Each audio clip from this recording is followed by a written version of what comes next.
Dans cet exercice, nous allons étudier le mouvement des astres du système solaire.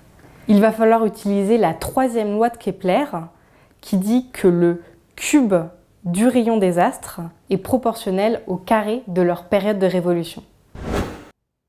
Cela va nous permettre de compléter le tableau demandé à la question 2. Il faut toutefois faire attention au système d'unités qu'on utilise. Dans ce système, la période de révolution de la Terre vaut grand T égale à 1 et le rayon de l'orbite terrestre vaut petit r est égal à 1.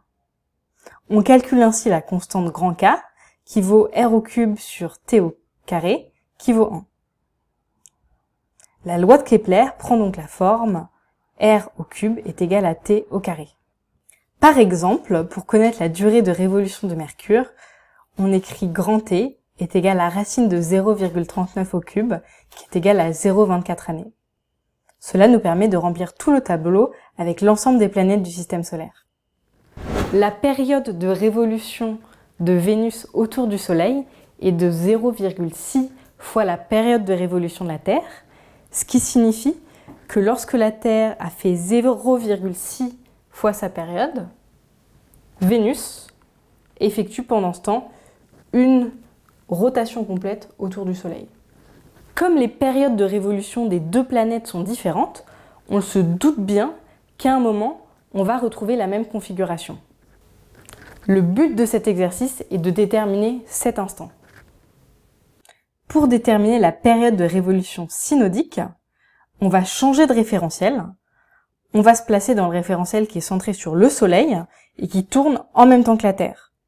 C'est un référentiel qui va tourner, mais à une vitesse différente du référentiel qui est centré sur le Soleil et qui est immobile. Ce qu'on connaît, c'est la formule de composition des vitesses entre les différents repères.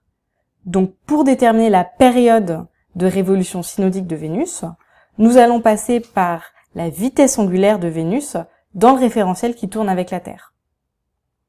La vitesse angulaire de Vénus, dans ce référentiel, c'est la vitesse angulaire de Vénus dans le référentiel qui ne tourne pas avec la Terre, moins la vitesse angulaire du référentiel, qui est en fait la vitesse angulaire de la Terre, puisqu'il tourne avec elle.